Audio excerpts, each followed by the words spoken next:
Assalamualaikum warahmatullahi wabarakatuh. Segala puji bagi Allah Subhanahu wa Ta'ala yang telah memberikan segenap limpahan rahmat serta nikmat kepada kita semua, sehingga kita dapat berkumpul dalam suasana kekeluargaan yang berharga pada hari ini. Kedua kalinya, marilah kita senantiasa mengenang dan mencintai baginda Nabi besar Muhammad Sallallahu Alaihi Wasallam yang telah memberikan tuntunan serta bimbingan kepada kita semua, sehingga kita berada pada jalan yang diridhoi oleh Allah Subhanahu Wa Taala.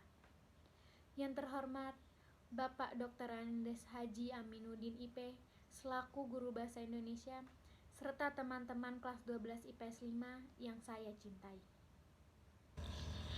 Hadirin yang berbahagia, pada siang yang cerah ini, saya berkesempatan untuk membawakan pidato saya yang bertema menyemarakan semangat pendidikan di Indonesia.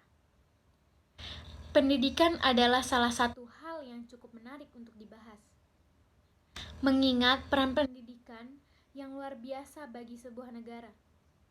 Sebelumnya, mari kita lihat sejenak seperti apa pendidikan di Indonesia kita tercinta ini. Indonesia penuh dengan prestasi kah? Tentu, medali emas bukanlah hal yang luar biasa. Olimpiade fisika, olimpiade matematika, penelitian, bahkan kegiatan yang bertaraf internasional membuat bangga Garuda Indonesia. Tetapi, filosofi Amerika pernah berkata, Indonesia akan maju jika mereka berganti generasi. Apakah dengan begitu, kita harus menunggu semua generasi meninggal sia-sia? Maka dari itu, generasi kitalah generasi penerus bangsa. Yakinlah kawan, bahwa kita bukanlah orang yang diam dan berpangku tangan. Ini bukan program televisi yang episodenya berulang-ulang dan berakhir sia-sia. Ini adalah realita hidup bangsa Indonesia yang berawal dari tetes pejuangnya dan akan membanggakan pusaka mereka. Hadirin yang berbahagia, berbicara tentang pendidikan pasti tidak akan jauh dari mimpi anak-anak Indonesia. Pernahkah terbayang seorang anak 7 tahun harus menembus hutan sebelum ia pergi bersekolah?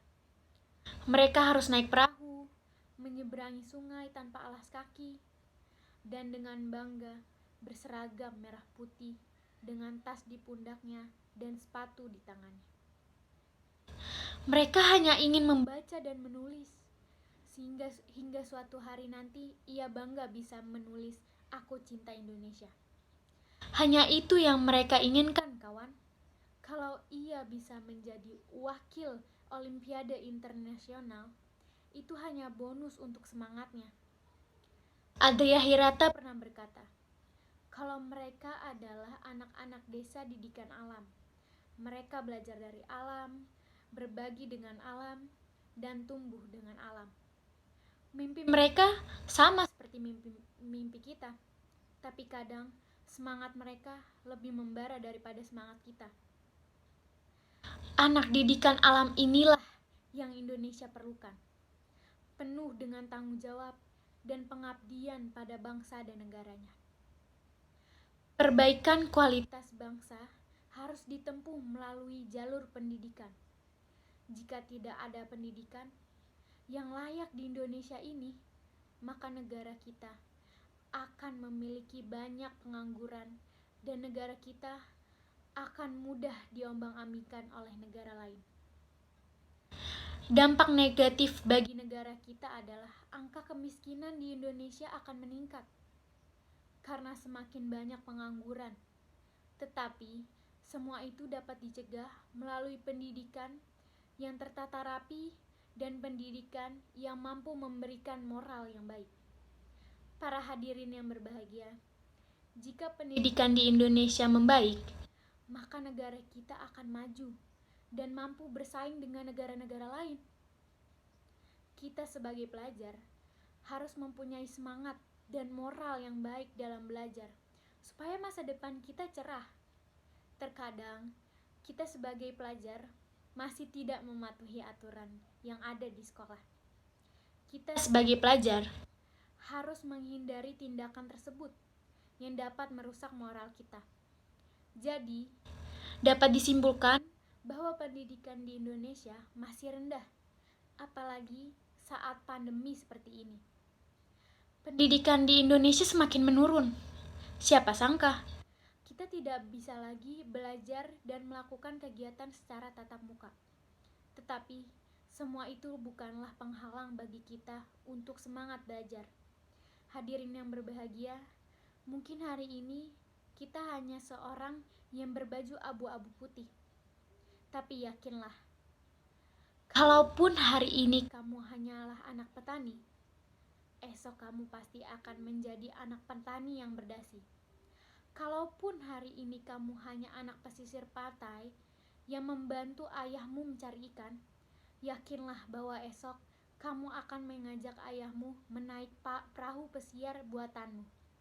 Selalu yakin kawan, kalau hari ini kamu harus berjalan jauh ke sekolah, suatu hari kamu yang akan mendirikan sekolah untuk mereka, atau ke pelosok desa jadi guru kehidupan tanpa berseragam. Semoga kita bisa menghantarkan para generasi muda untuk menjadi yang lebih baik. Sekali lagi, pendidikan adalah unsur yang luar biasa di bumi ini. Semua berlomba menjadi yang terbaik. Cita-cita adalah hal yang mulia untuk dibicarakan. Mimpi adalah pondasi hidup yang harus dimiliki. Usaha adalah karbohidrat kehidupan yang permanen. Kata semangat adalah bumbu penyedap untuk perjalanan yang tak pernah lelah untuk disuarakan. Motivasi adalah tumbuh api yang memberikan buih semangat. Seperti itulah kita harus berjuang, kawan. Terakhir, bermimpilah yang tinggi hingga suatu hari nanti, jika kau terjatuh, tidak terlalu sakit karena masih ada mimpi di bawah mimpimu. Semoga yang saya sampaikan dapat memberikan motivasi untuk lebih semangat belajar. Ingat selalu tempat lahir beta, karena hal yang terpenting bukanlah apa yang negara kasih untuk kita, tapi apa yang kita kasih untuk negara kita. Saya mohon maaf yang sebesar-besarnya jika ada kalimat dan tutur kata yang kurang berkenan dan kurang layak didengar. Saya Dina Maesari, sekian dari saya. Wassalamualaikum warahmatullahi wabarakatuh.